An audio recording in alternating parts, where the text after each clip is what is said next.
ఈరోజు కాకా వెంకటస్వామి గారి 11వ వర్ధంతి. ఈ రోజున ప్రతి సంవత్సరము కాకా వారి డాక్టర్ బిఆర్ అంబేద్కర్ కాలేజ్లో వర్ధంతి సెలబ్రేషన్స్ ఉంటాయి.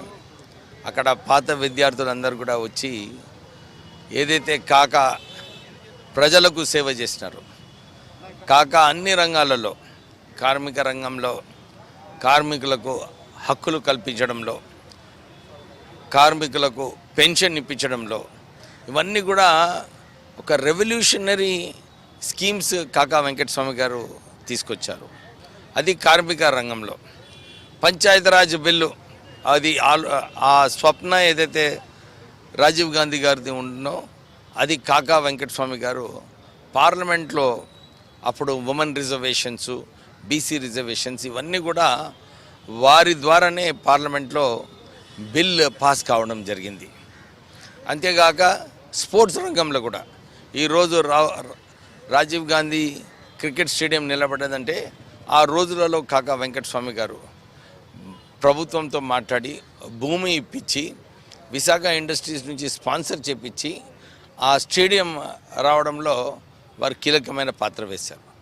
దాని తర్వాత కాకా వెంకటస్వామి గారు బీసీసీఐ వరల్డ్ కప్ ఇతర దేశాలలో పోతుందంటే అప్పుడు మన్మోహన్ సింగ్ గారు ప్రధానమంత్రి గారు ఉన్నారు, వారితో చిదంబరంతో మాట్లాడి బీసీసీఐకి ట్యాక్స్ ఎగ్జంప్షన్ స్టేటస్ ఆ రోజులలో కాకా వెంకటస్వామి గారు ఇప్పించి క్రికెట్ ఈరోజు ఈ దేశంలో ఇంత పెద్ద ఎత్తున ప్రజలందరూ కూడా క్రికెట్ని ఆదరిస్తున్నారంటే ఆ రోజులలో కాకా వెంకటస్వామి గారు ఆ ట్యాక్స్ బెనిఫిట్స్ తీసుకురానందువలన ఈ స్పోర్ట్ కూడా బీసీసీఐకి ఎక్కువ నిధులు వచ్చి వారు స్పోర్ట్స్ని ఇంకెక్కువ, క్రికెట్ని ఇంకెక్కువ స్ప్రెడ్ చేయడం జరిగింది.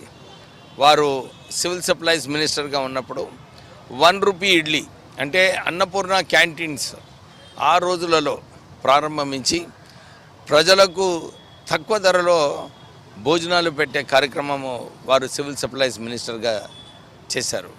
అంతేకాదు ఈరోజు సింగరేణి సంస్థ ఇన్ని వేల కోట్ల లాభాలలో ఉందంటే 1995లో కాకా వెంకటస్వామి గారు సింగరేణి సంస్థను BIFR నుంచి తొలగించి ఆ సంస్థను 1,00,000 ఉద్యోగాలు ఉన్న సంస్థను కాపాడడం జరిగింది.